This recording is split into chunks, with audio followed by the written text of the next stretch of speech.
तो क्या तुमने कभी सोचा है कि क्यों लाइफ में साला जो मिडिल क्लास है वो मिडिल क्लास ही रह जाता है और जो अमीर आदमी है वो और अमीर हो जाता है? क्या कभी सोचा है इसके बारे में?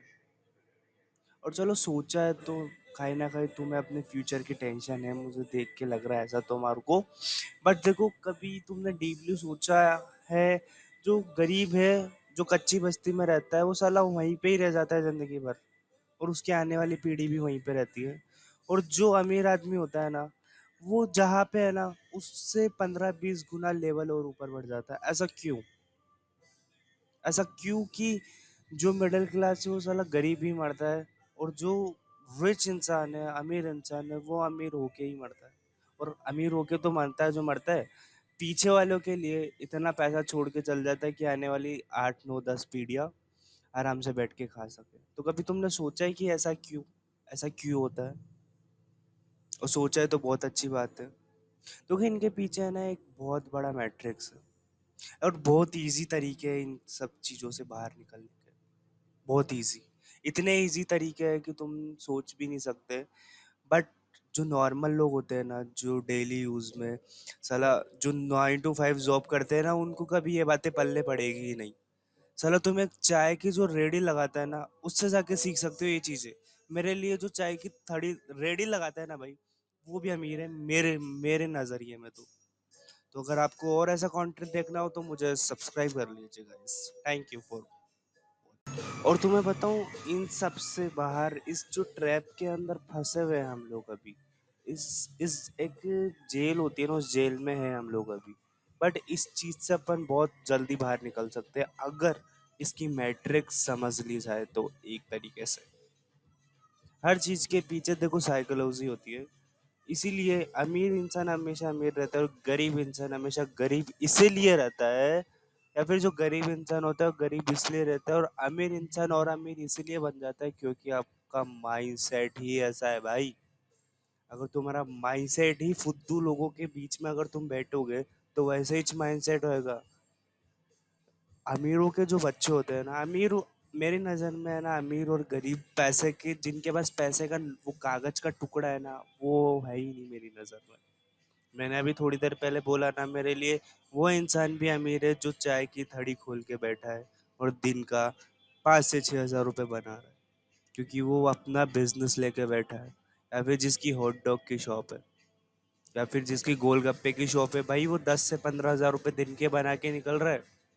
तो भाई जो 9 to 5 वाले जो भी वो साला महीने पे 10 से 15 हज़ार बनाता है, वो दिन का बना के जा रहा है। तो मेरे लिए तो वो ही रिच है भाई, वही अमीर इंसान है। और आगे जाके उसका बेटा भी वही काम करेगा और उससे बड़ी लेवल पे करेगा। आज वो रेडी लगाता है, कल उसका बेटा दुकान खोलेगा, फिर परसों साला सिटी में फेमस हो जाएगा बे, सिटी में फेमस हो जाएगा। तो देखो, इससे कोई फर्क नहीं पड़ता कि वो अगला काम क्या कर रहा है। ठीक है, फर्क यहाँ पड़ रहा है वो बना कितने रहा है भाई, वो वैल्यू कितनी बना रहा है दिन में बैठा बैठा। वही जो 9 to 5 वाले लोग होते हैं, उनका माइंडसेट और जो भाई रेडी लगाता है ना, उसके माइंडसेट में है ना भाई, मैं रात दिन तो नहीं बोल सकता, लेकिन 10 15 दिन का फर्क बहुत होता है, जो रात दिन से कई गुना ज्यादा होता है। एक जो 9 to 5 वाला करने वाला जॉब, मतलब जो सॉरी, जो 9 to 5 वाले लोग होते हैं ना, जो 9 से 5 बजे तक जो नौकरी करते हैं ना, उसके माइंडसेट में, और जो सिर्फ शाम को जो 4:30 से लेकर रात के 10 बजे तक रेडी लगाएगा, बना के निकल जाएगा, हटा पे 5 से 6 हज़ार निकाल लिए दिन का, क्या है भाई। आई थिंक मेरे हिसाब से 5 हज़ार में से 1 हज़ार रुपये माइनस कर दो, क्योंकि 1 हज़ार में तो उसकी पताशी वगैरह या फिर जो भी उसकी शॉप है उसमें निकल जाता है, कि 4 हज़ार का प्रॉफिट लेके भाई घर को निकल रहा है मेरी नज़र में। तो बेटर क्या है, कमेंट में बताओ, 9 to 5 जॉब करने वाले लोग बेटर है, या फिर जो रेडी लगा रहा है वो बेटर है। अब तुम अपना माइंडसेट लगा लो, क्योंकि यही टाइम है ग्रो होने का। जो बाद में जो हो गया सो हो गया। नेक्स्ट पॉइंट पे चलते हैं, चलो आप। हाँ, तो देखो ये बात बिल्कुल टीनेजर्स के लिए। देखो, जो भी अभी हम 17 से 18 या फिर 19 से 20 या फिर 20 21 22 23 24 25 साल के भी अभी हम हैं। हाँ, तो देखो ये जो बात है ना भाई, ये टीनेजर्स के लिए है ये बात। अब देखो, जो अभी हम 17 से 18 या 19 से 20 साल के हैं, अभी से हमको इन्वेस्टमेंट करना चालू कर देनी चाहिए। क्यों? क्योंकि ये जो इन्वेस्टमेंट है ना, ये लॉन्ग टर्म में वेल्थ क्रिएट कर सकती है।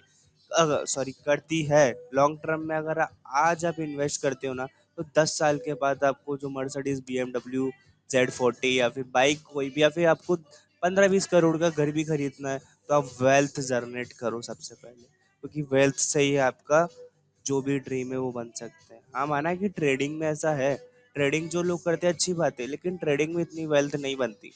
ट्रेडिंग एज अ गेम, मेरे लिए ट्रेडिंग गेम है। तो जो भी लोग ट्रेडिंग करते हैं या फिर इन्वेस्टमेंट करते हैं, वो लॉन्ग टर्म के लिए करो। लॉन्ग टर्म के लिए 10 से 15 साल के लिए। आपको फ्यूचर में अगर शादी करनी है, तो पैसे कहाँ से लाओगे? लोन से शादी करोगे क्या भाई? खैर, इंडिया में बहुत से लोग हैं जो लोन उठाते हैं शादी करने के लिए भाई। और अगर इंडिया में देखा जाए तो ऐसी बहुत सी अलग अलग चीजें हैं जिन पे बहुत सारे लोन है। तो सबसे पहले अगर आप पे जो भी लोन वगैरह जो डेप्ट है ना, इसको हटा देना, फिर इन्वेस्टमेंट चालू करना, क्योंकि ये कहीं ना कहीं प्रॉब्लम क्रिएट्स करता है। ठीक है? तो ये बस यही बोलना चाहता था। और आज की वीडियो में आपने क्या सीखा, कमेंट में बताना। और ऐसी वीडियो देखने के लिए मुझे फॉलो कर लीजिए। Thank you guys.